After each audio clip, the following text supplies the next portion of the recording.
So welcome to the Healthy Mind Podcast. I have a special guest, a friend, Romero Britto, big time artist, and I'm so excited to welcome you to the program.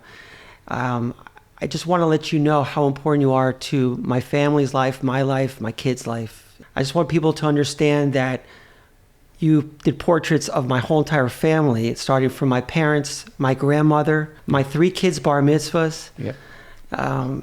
And not only that, you are in my life because it's in my house. It's in my parents' house.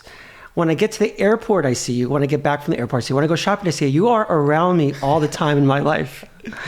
And you invited me to watch your amazing documentary, Britto Doc, which is the word doc. Sounds like doctor.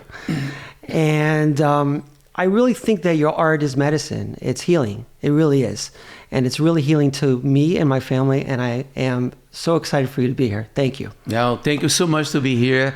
You basically, please know as well, not basically, but truly, yes. You and your family, your parents, I have so many amazing moments, going through the doors of your home and here in your parents' house. An amazing story of your mother, and your father commissioned me this beautiful painting for one of your kids. All the kids I did portrait for their bar mitzvah. Yes. And one in particular, we were talking about this painting of Duchamp, which was a great trip in the arts. And we're talking about Duchamp and the bicycle and the whole thing because you love bicycle. Oh my God, it's unbelievable. So now I'm very happy that you and Elizabeth saw the documentary. And, the story is out. It just came out this week. And I'm very grateful that you did. And thanks for your kind words and invite me over. Thank you. And in the Healthy Mind, we talk about the mind. So I really bring it here because I really want to get into your mind. You are so successful. But as a doctor, I really want to know what's going on in your mind because it is something that is fascinating to me. In my upcoming book, I split the mind, brain, and the body. So we put all of those 3 together, and I said, oh my God, how about Romero? I said, how about the canvas is the brain, right? The painting is the body, and the artist is the author. And I said, we can break that up this way as well. And I was really thinking about that because when I watched that video or the movie and the documentary, showing your vulnerability and your emotions and who you are. And I know who you are, but you took it to the next level to really see how passionate you are and to open up on your emotions, to really get to know you as not only as Romero, as a friend, but as an artist, but you're more than that. And it has really moved me where I had tears in my eyes. Oh. I really did. So talk to me about emotions and vulnerability. Like, let's start from the beginning, growing up. Okay. Yes. This is a very interesting subject because most of the time I create art. I'm not talking about my emotions to nobody. And it was the first time actually that I was talking about was in the documentary, A lot of people had this idea because my art is so happy that I'm all the time like jumping out of the walls and I'm like feeling like 1,000%. And for my surprise, it's the surprise of a lot of people. Not my surprise, mostly people that, my collectors, supporters, and all those people that are very into my art. And when I tell them, listen, I don't feel that way all the time. And they say, no, really? I say, no, I mean, I'm just like anybody. Of course that my art has been an incredible vehicle for me to be able to express myself in moments that, that I feel like less than zero, which was so many times. I had my art in there. And it's been very, very amazing to me because I'm able to go through the pain, go through so many issues that I could never, talk to anybody, but I could just put it in my canvas on a piece of paper, dream about. So how did the documentary come about? Well, the documentary came about because some producers got interested in my art and approached me, and then I was like, oh, it's a great idea. I always wanted to share my work to as many people as possible, and it was a great opportunity and time for me to do it. For them to do it, for me to say, yeah, go ahead and tell my story, and that's how it happened. So let's go back because I really want to know about your story. I know you discussed in the documentary, and I want people to really watch the documentary because they really get to know you. But growing up, just talk about where you grew up. I grew up in Brazil in this small town, which is not as small as used to be. It's a little bit bigger than Miami, but not as international. It's called Recife, the northeast part of Brazil. Pretty old. It's been around 500 years, this city there. I mean, it's like really old. And I grew up in a family, like a very big family. My mother was pregnant 12 times, and only 9 kids survived. I'm the number 8. So there was, it's me and my younger sister, and growing up in a house with a bunch of kids and single mother, and really, really, really difficult time I had when I was growing up, which I don't wish for no kids to be born and grow up that way. And I totally understand that my story is not just unique. It's not unique because there's so many millions of kids out there growing up in a situation like this right now somewhere in Latin America, Africa, and Asia. And but it's something that was going on in my head. Is like as I was growing up, that I always had this imaginative, had this thing that I wanted to create art, drawings, and all kind of stuff. And that was my. But how did you get into the imagination? Like, where did that come from? Art, like, where did it start? And what age? Roughly at what age? It was not a particular moment. I don't even remember. I was a kid, like all the kids, like drawings, and I remember doing drawings in notebooks when I was a kid, but it was very vague memory about that time. It was not like really something like very clear. I remember also like doing drawings underneath a tree, a guava tree in my mother's house, and after school, and I used to like just forget about everything. I forgot about everything when I was doing those drawings in there. It was like Do you think it was protective? Do you think you felt protected when you drew? I think probably is a world that there was around me. When I reflect now, throughout the years, what was going on, I reflect that the whole world was like in chaos around me, and my world was a piece of paper, a scrapboard, or and even throughout the years, I still feel like more in control of myself when I'm doing that. So successful people, and I've interviewed a lot of successful people, and I have so many patients that are successful, and I ask so many questions. And the reason why I do this podcast also is so people understand is that the people who are successful are not really the happiest people in the world, but they figure out the world based on a lot of the things that they experienced in the past, and they figure out how their brain works. They really do understand how their brain works, because our brains, and I talk about it in my 8 principles, are really wired for efficiency and based on habits and survival. We're in a protective zone. And I feel that people don't realize that we're not so wired for happiness. We can get happiness if we understand how our brains work and how it's wired itself, okay? Where I'm going at here is that you mentioned a lot of times in the documentary about survival. What did you mean by like surviving? God, I mean, I did it. That's a good one for you to notice. Yes. I don't know. I mean, it's just like it's been like a struggle. You know what I mean? Like, it's a true struggle. I've been very blessed, and I'm so grateful for so many things that had unfolded in my life. But so many people would fall apart and would never come so far. But I'm very grateful that I was able to find something that I could talk to or to be with, because there was not like, oh, I love you, my little kid. Right. My mother gave love whatever she could, but it was not like, oh, I can do it. You're so special. You're so unique. Right. You go, keep it going. No, there was not that. There was not growing up. So that's the thing is, like in life, we build our programs, and I'm a big believer we build our programs from 0 to 7, and that's how we build a lot of our programs. And I mean by programs, a lot of beliefs.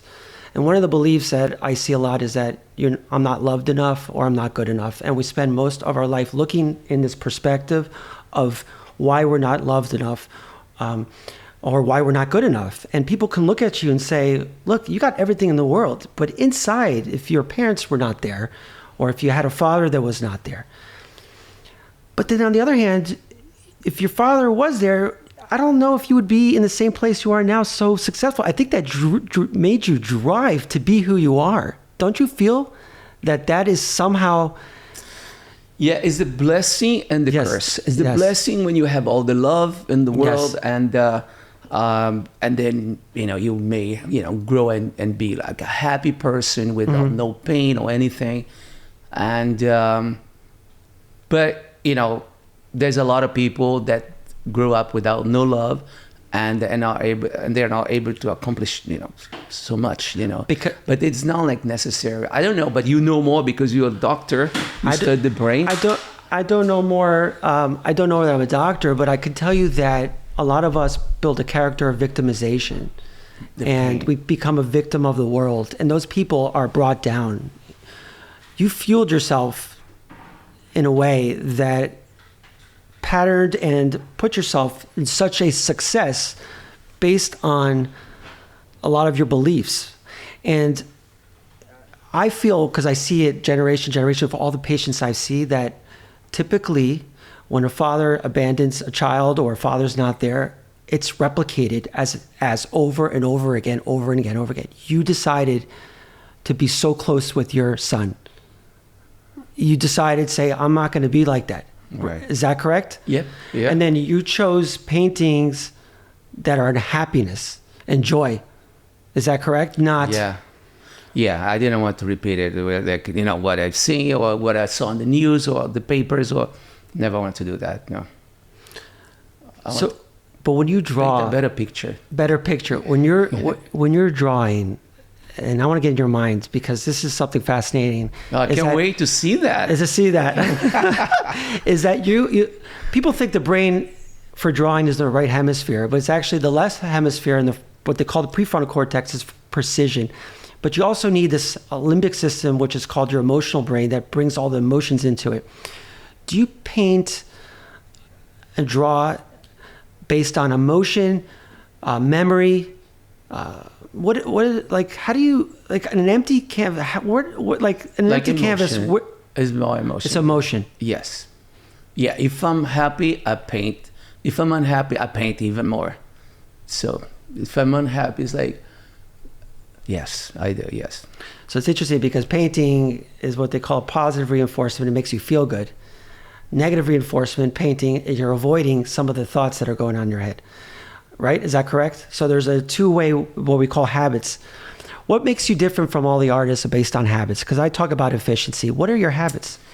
I think just seeing a few artists that I have talked to, I think it's the discipline. You have to have discipline because you can have a lot of inspiration, but if you don't have the discipline to wake up in the morning and go and do it no matter what, if you're feeling good or not, there's talent, but also if you don't have discipline, there's inspiration, but if you don't have discipline to go and show up every day to what you love doing it, So I think it is very important.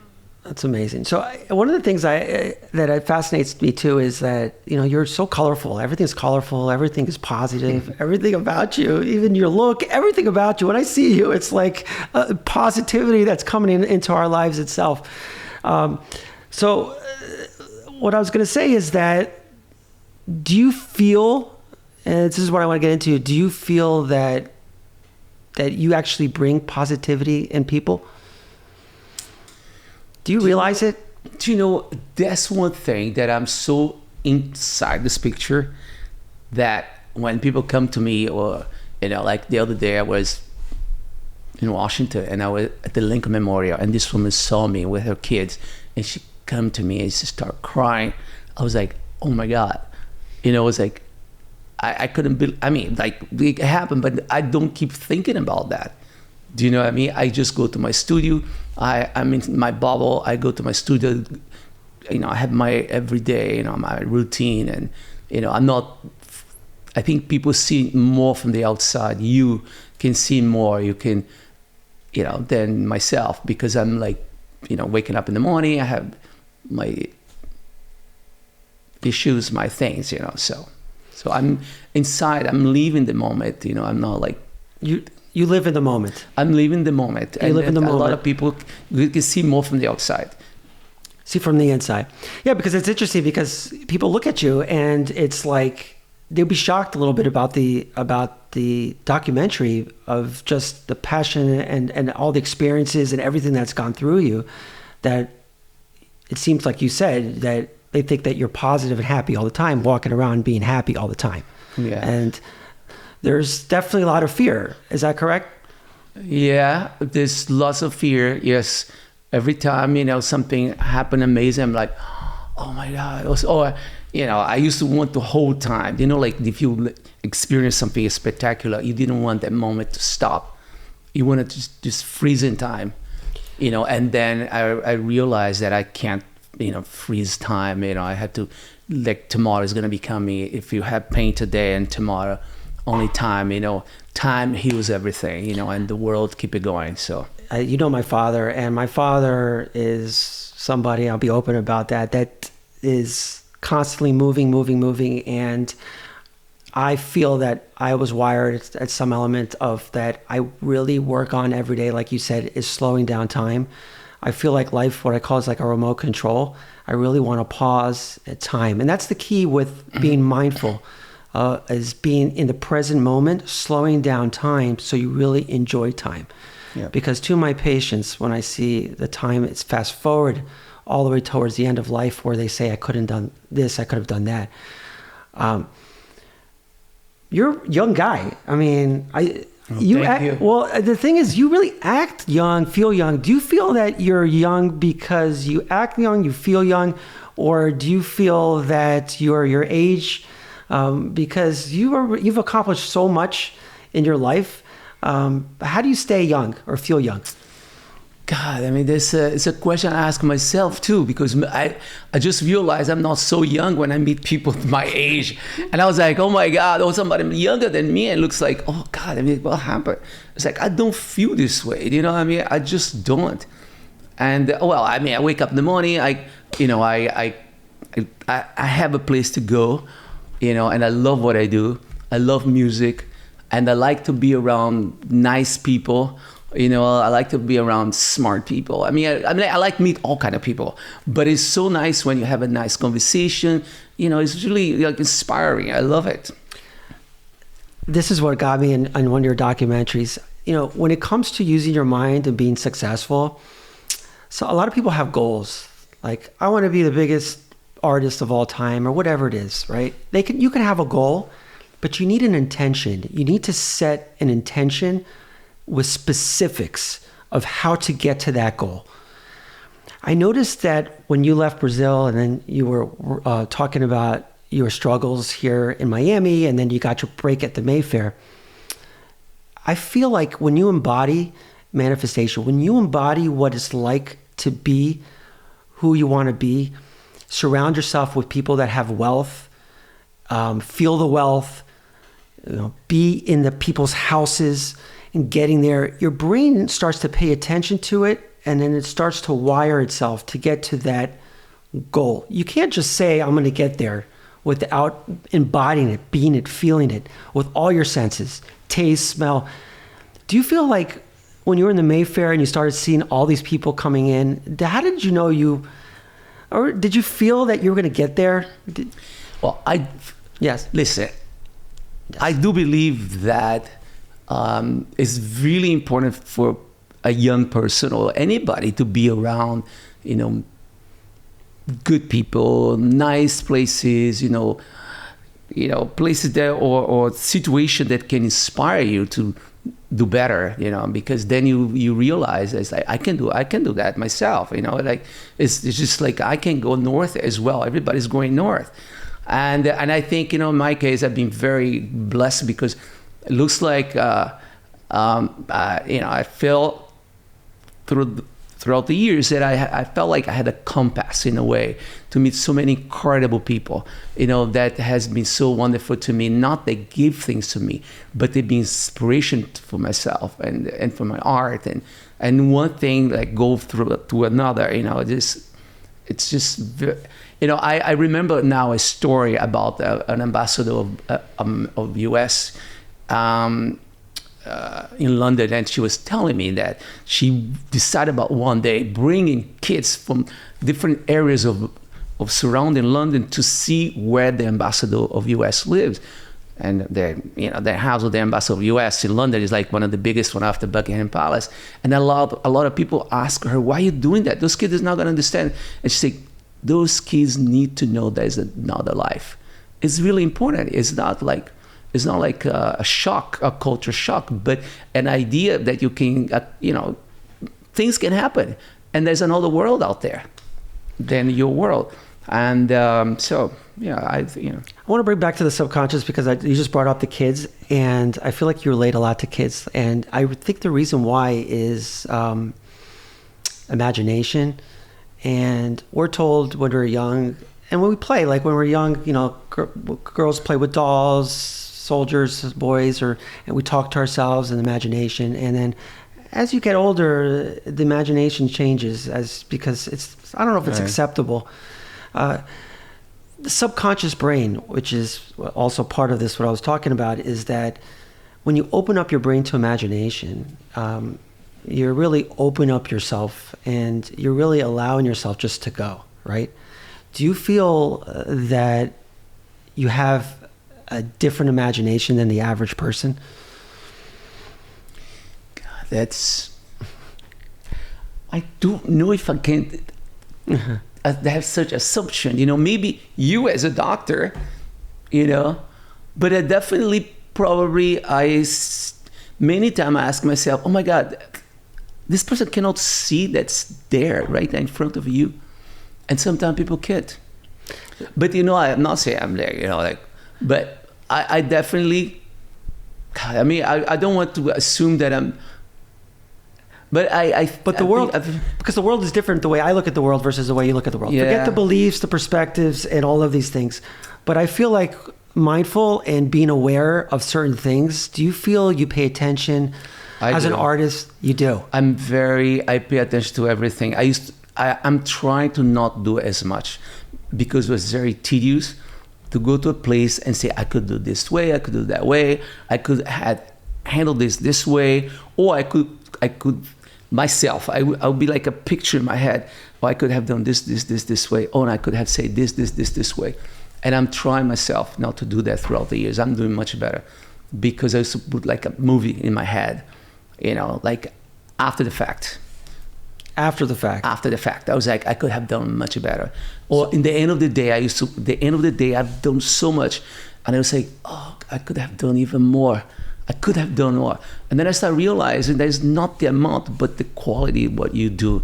You could have done like one call or one email or one text message. One thing would worth the whole week or the whole year or the entire life. So I started telling this to come down because I felt like so anxious, like, oh my God, I'm not doing enough. I need to do more. I'm not enough.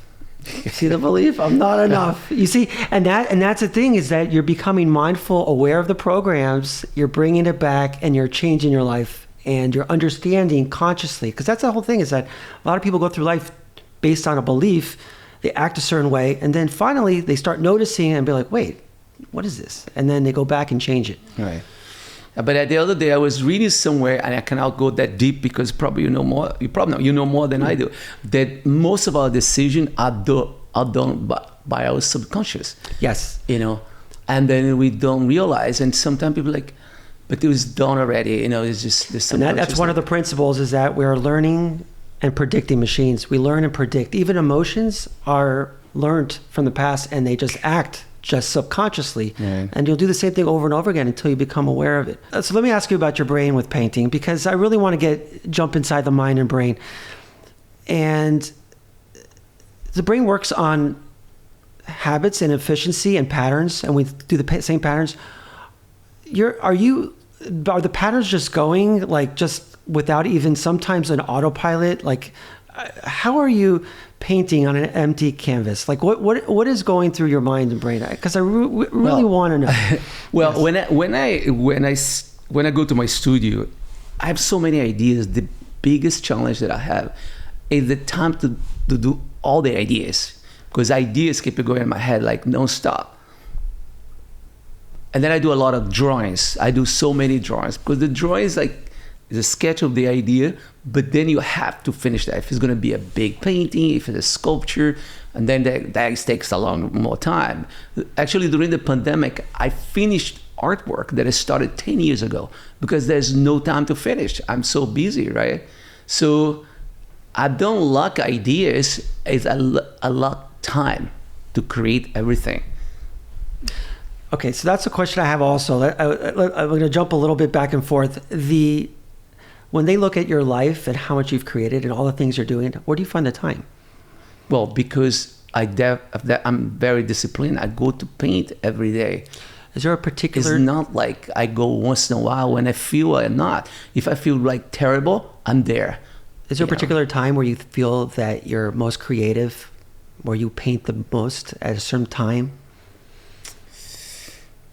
I need to be in my space.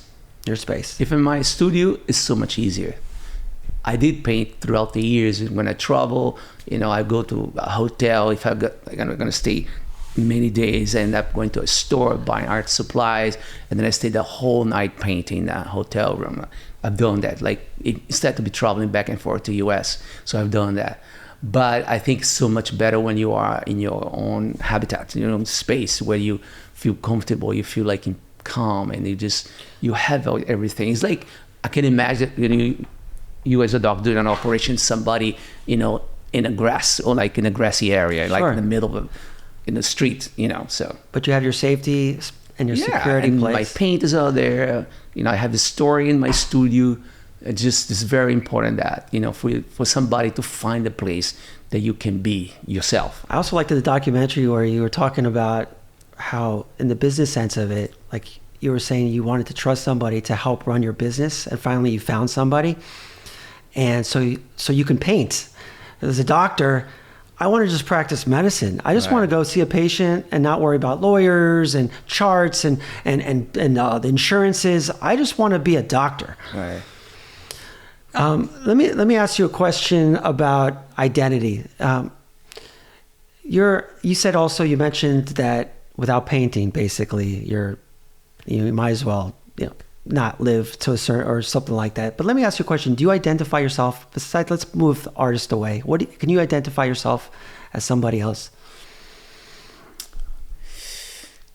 Funny thing, the other day, I was in a store. Yes. And then somebody told me, like the salesperson told me, hey, by the way, I have a relationship. And I say, by the way, I have many relationships with many versions of myself. Yeah. But you know what I mean? But that was a random. It was a random person. Yeah, because you know what? I start realizing, because I'm an artist. Right. There was moment that I had to be like somebody make a decision as somebody who does business. I have be the social Romero, the nice Romero, so many. Of course. I had to be in many little cubicles, and I only start realizing that as you grow older, how many facets you have to kind of one day you're like playing tennis, the other day you're playing soccer, the other day you're like relationship, of course. But do you feel comfortable, besides being in your safe place in life itself, do you feel comfortable in a certain situation, being around certain type of people? Yeah, today I'm not, and I used to be very uncomfortable going to different places, know. But today I feel so much better of going anywhere, and I wouldn't be like, You got to realize something. I really want to make this. This is I have to tell you this, and I want you to. I'm sure you've heard this before. It's just that you have to understand there's certain people that have positivity, even though who knows what's going on inside of you. You walk in, I'm telling you, we don't even look at you as like I look at you like you really, based on maybe symbolism or just the subconscious of you being an artist, but so positive, and all the hearts and all the paintings and everything you do is that you really, I want to make it clear that you really light up the room. Like you are somebody that like we gravitate towards and want to kind of be around you and hang out with you. Thanks, Steve. I appreciate that. I really do. It's true. Really appreciate that. It's true. And you really, and when I listened to a story on the documentary and I really got to see you, it's like, tell me a story about somebody. Tell me where you go, because you're so successful. I feel that things that happen to you in your life are unfortunate. You've decided to change things, and you are who you are based on, a lot of things that you've done or things that have happened to you, but you also figure out how your brain and mind work. I know that's one thing that sometimes is good and sometimes is bad. It's good and bad. Like the more you know about yourself, the more you understand. Well, I think it's good and bad to know a lot, because then you end up getting scared of certain things. And then you end up not doing certain things because you know so much, and you may think 3 times or twice. But it's like if you're going to go to a journey in the forest and you know all the danger in the forest, all the, I don't know, like anaconda, like in the Amazon, and you may not have fun. You may not be able to see other things. But if you know that there's all the danger, you feel like this self-awareness, the thinking about, oh my gosh, should I cross the street, should not cross the street, should I do this or should I not do that? Right.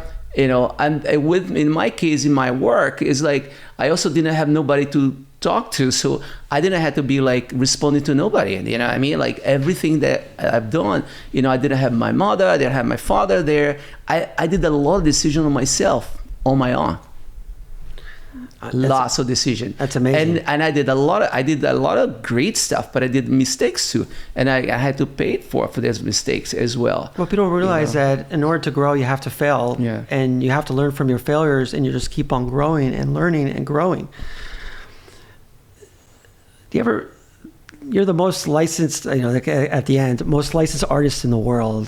Has it hit you that, like, you are a symbol in so many places? I started off talking about my house, but airport, hospitals. I mean, do you realize? Let me ask you, because I discussed with a few of my patients today that I was coming here. Everyone has a story about you somehow. Oh, really? Yeah, whether it's a school, a hospital. It's just that you are such happiness, joy. That's what you bring to people.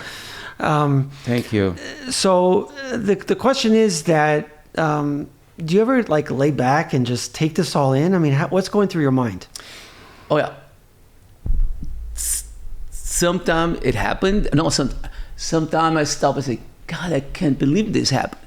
But again, I'm like inside this train that is going fast and people can see from the outside, but I'm inside the train, you know what I mean? So, and sometimes there's certain things that just distract you, and instead for you to like, oh my God, let me breathe in all this going on.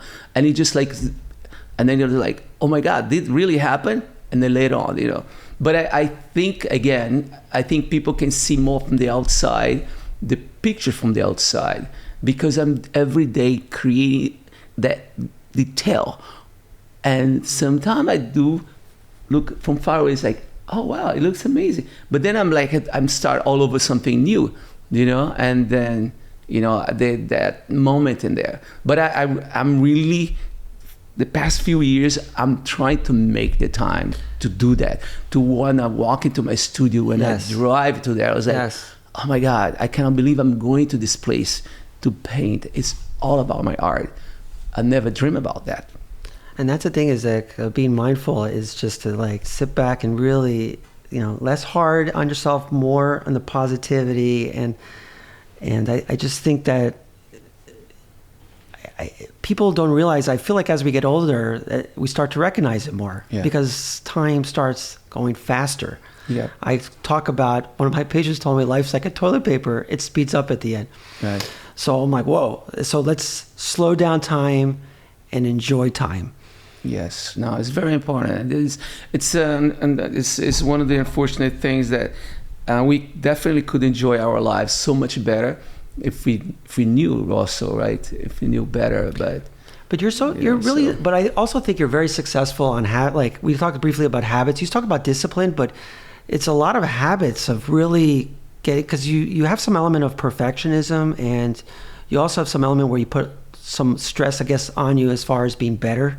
But let's get into that actually about that. What do you talk about? And people talk to you about this, and but I never asked you this question. Is how about the critics? How about the people that criticize you? Well, I mean, listen. I mean, the beautiful thing about critics is that the critics would never leave. There would be no reason to have critics if there was nobody to be talked about, right? That's correct. So they live on because there is people like myself that are doing something. You know, if you are like an artist, or if you're a chef, if you're a businessman, if you're an incredible whatever, there'll be always somebody to see something wrong and to say something negative. Sure. And nobody's going to stop to say, "Oh, you're so great, you're so this." I mean, actually you do, but you know, a critic, the headline has to be something very, that attracts. Yeah, because the brain attracts spicy, you know. Yeah, well, it attracts negativity and attracts fear. Have you ever learned something that changed your life based on a critic, though? Yes, I mean, jealousy. Many years ago, I don't know who did that, but I was going to have incredible collectors from Brazil, from this very famous family from Brazil, Safras. They came to see me. And my studio at that time in Wynwood, a lot of people graffitied the outside. And a lot of people in the community there say, "Romero, why don't you do your art in there on your walls?" So I was like, I don't know. I don't even have time to do my paintings. Imagine to paint a building, my studio. And then one day I decided about, when I was having those guests coming over, I decided about, I have to do something, but I don't have the time to paint the building myself. I asked somebody to paint the whole building black.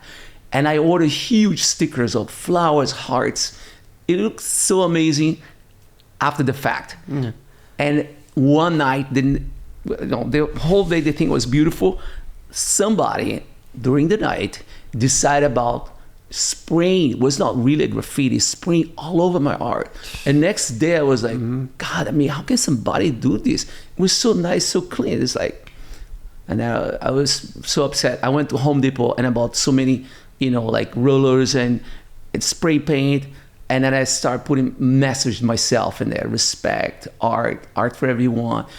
And I put so much stuff on the wall over to kind of disguise what somebody did. And then I went across the street and I was like, oh my God, this is the first graffiti art, like street art I ever done. And I love it. It was a mix between like very clean and perfect, because I always want something like, I always want to create something clean and beautiful and perfect. And with my eyes, my imagination, and I was like, God, it looks really amazing.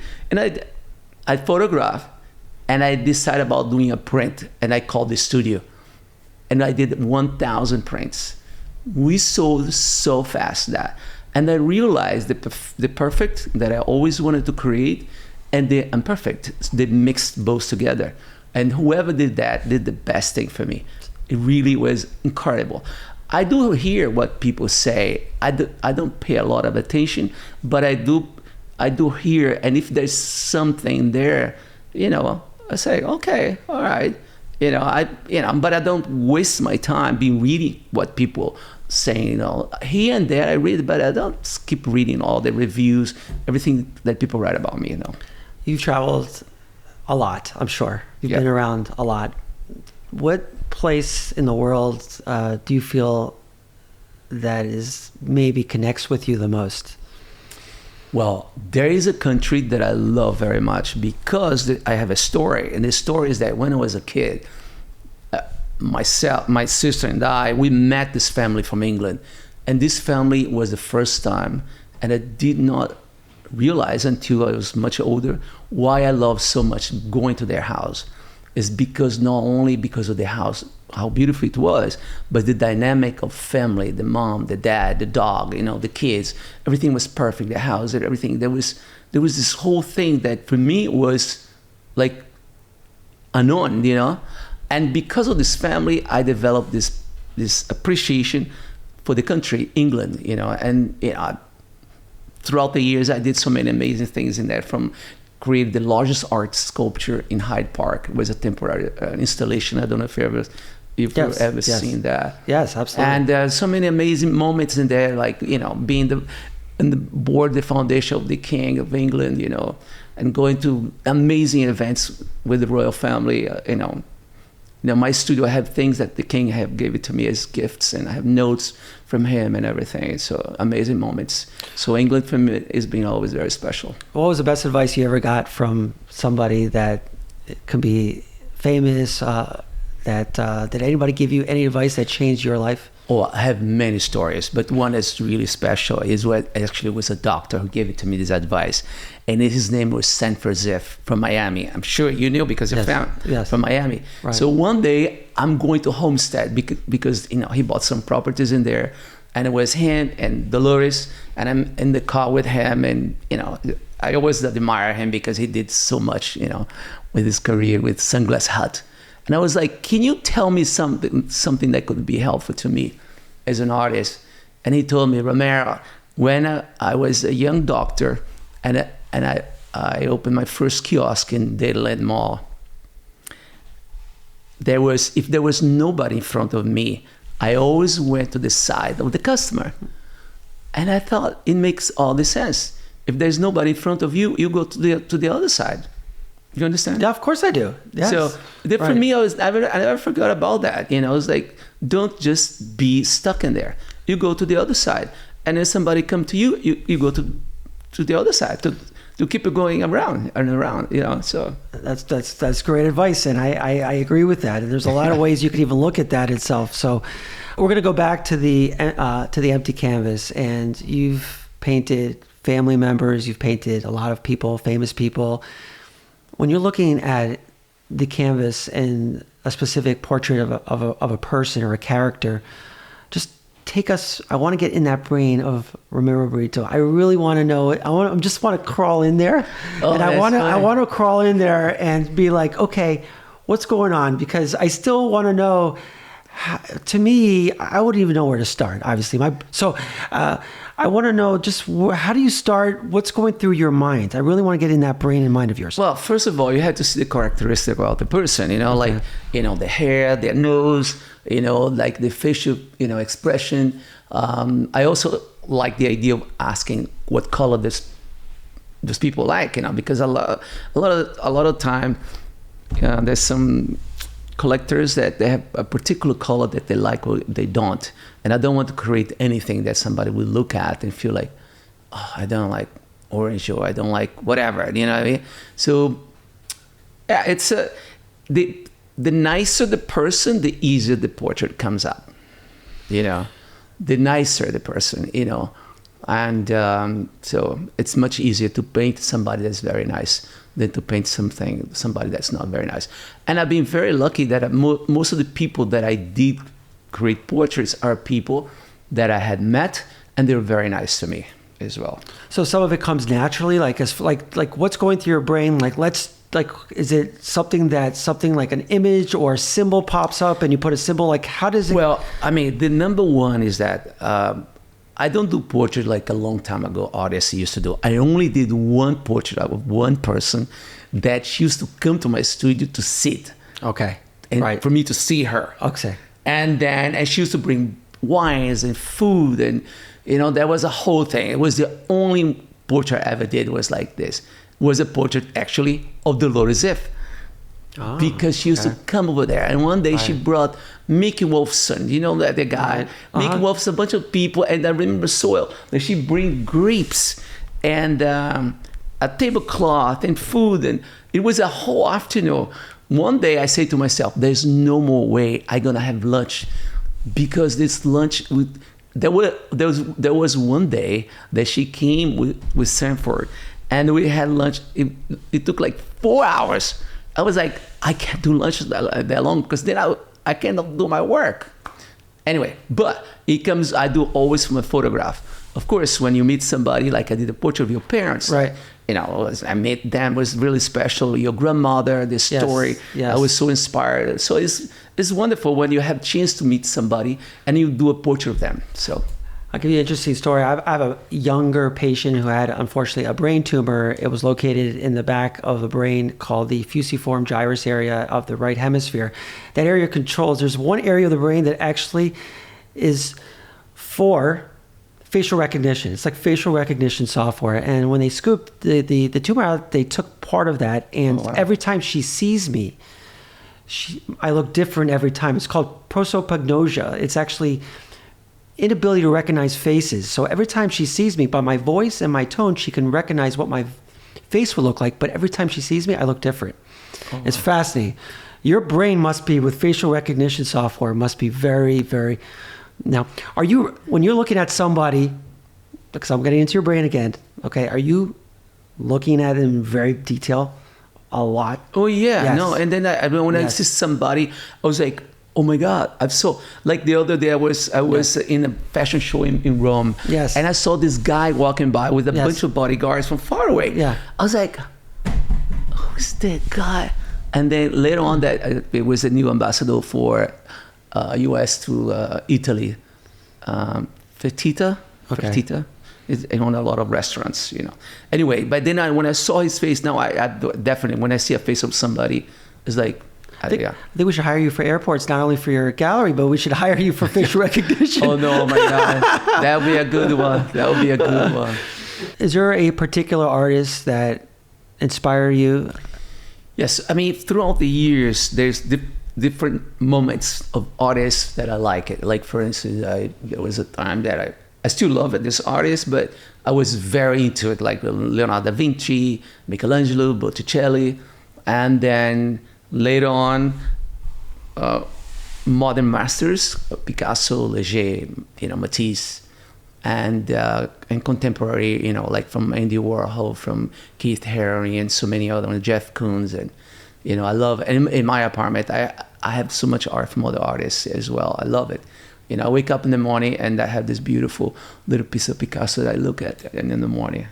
In the documentary, we were talking about the Absolute Bottle. Yeah. And Warhol at the same time was doing something as well. Yep. But did it feel that your career and Warhol's career, did you feel that, was it amazing how they asked you, was that your break? Was that your break, you think? Yes, it was. I'm very grateful to Michel Roux. Michel Roux was the man who brought Absolute Vodka to the world, made everybody drinking vodka, because as we all know, the vodka was more consumed by Eastern European countries.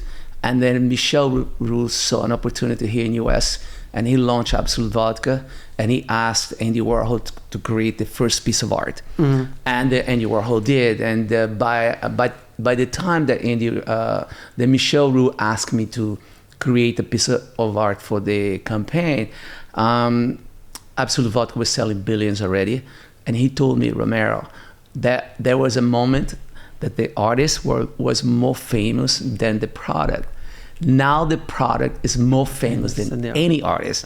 And that's where I come in. And Michel commissioned me to do 3 paintings, and there was an incredible experience. I told many times to Michel how grateful I was. He passed away. He's now in heaven. And he told me, no, Romero, you would do no matter what. I know you would do it. It was not because of about Absolute Vodka. Well, that's the other thing about it. I was going to ask you that do you say, so you're got a lot of energy, and you're very much just such a good guy. Do you feel at times people can take advantage of you? Well, I think a lot of time people underestimate people, others, because you're too nice or you're too this or too that, and then I think many situations that I've been, that people are like, oh yeah, we can just run all over the person, but right. Yeah, a bit, But do you say no? Do you say no to people? I mean, do you say, because it seems like I asked you for this and you're like, yes, but you're just like, you do it. You go ahead and do it. How could I say no? You and your family have been so spectacular. That's true. But like, but have you said no to? Because it seems like you, when it comes to philanthropy, you are really there. It's a difficult thing. Yes. No is not part of my vocabulary. I had friends of mine that gave me books for me to read how to say no. And I had to learn how to say no in a very nice way. You see that? That Yes. the person that you say no feel, okay, I totally understand. Not just say no, but explain why. Hey, I can't because of this or this or that. Well, it's a very simple thing that someone taught me. One of my patients, he says, saying yes to everybody, say no to yourself. Yeah. It's true. You have to learn how to say no, and sometimes the no is better. But you know what? You learn through life. In my case, I didn't have so many opportunities and I wanted to do so much. You know what I mean? But as you grow older, more mature, more wise, and then you're able to navigate through so many situations, and you're able to say no. So, what is Romero Britto's goal? Like, let's say, what's inspiring you now? What's your next? Oh my God, I have so Tell many me. inspirations. There's two things that stops me: a lot of time and loads of money, because everything that I want to do is very expensive. Most of the things that I want to do.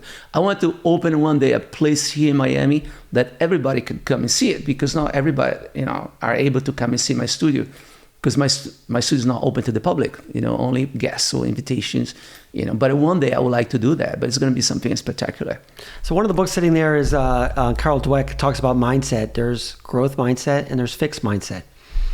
You have obviously, what everyone needs to know about your brain is growth mindset. You are constantly growing.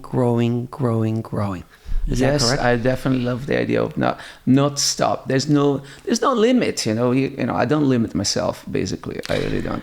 That's so important, because in the subconscious is the word.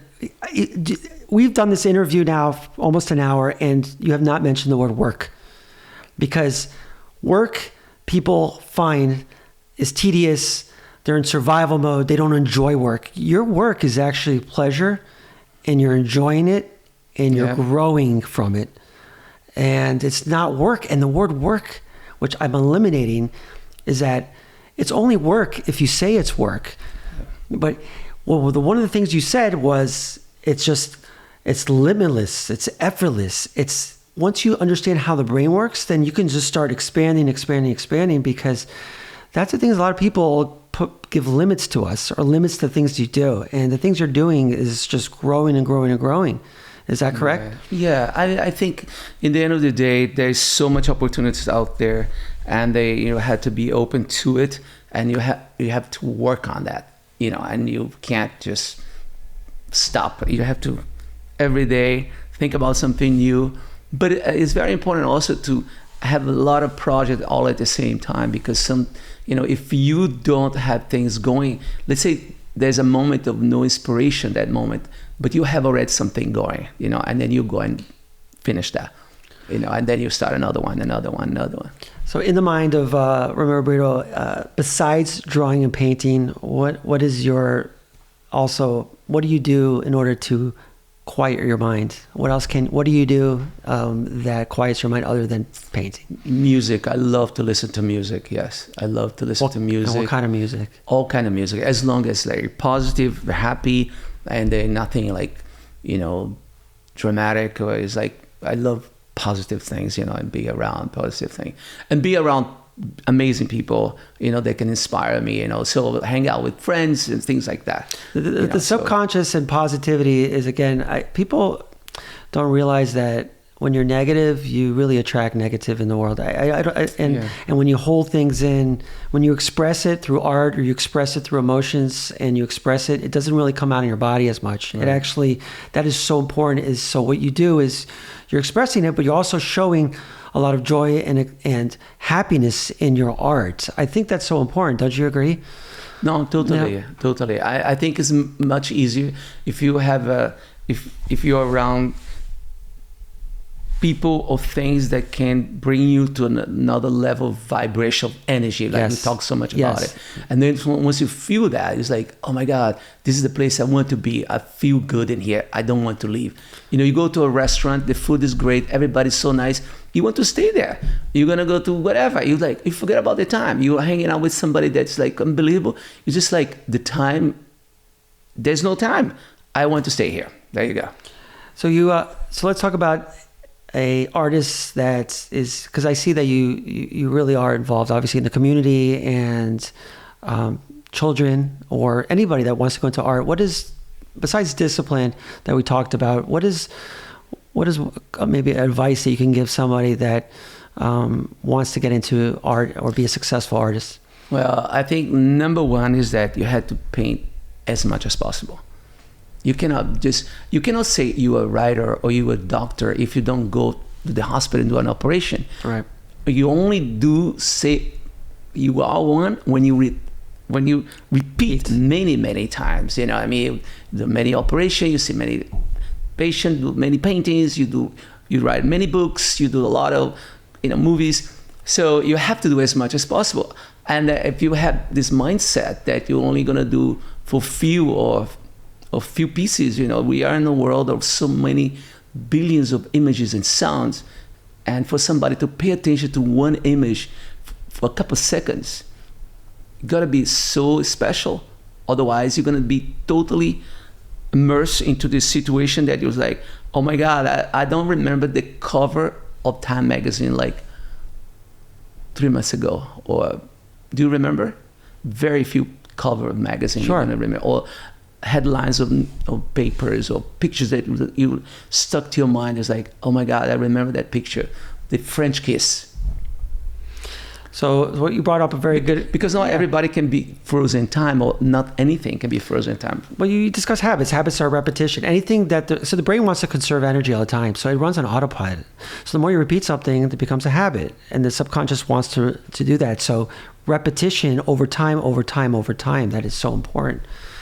It's amazing because I'm going to tell you now, and I told you before, is that the reason why you are successful is that you never took a course on the brain, but you took a course on life, and you figured out a lot of things that make you successful based on all the things you have done. No, thank you. Thank you so much. I really appreciate that. So what's the diagnosis? The diagnosis is it's called In the Mind of Romero Britto, being successful and bringing positivity to my home, my life, and everybody else's life, because it's so much. It's something that I will say with repetition, so it goes into that brain of yours. So I wanted to say, Romero, thank you so much for taking time in your busy schedule. I know you're promoting your amazing documentary. You have to watch this documentary. If you really want to hear a story about life and who Romero Britto is, please watch this documentary. It's fascinating, and it shows you what it's like to be in the mind of Romero Britto. Thank you. How do we find the Britto doc? Well, you go to Amazon Prime and Apple iTunes, and you look for Britto doc, and you're going to find it. And you're going to see so many things there. Thank you. Thank you so much. Amazon and Apple iTunes, Amazon Prime. But thank you very much to invite me over. Thank you. I have to be here. Thank you.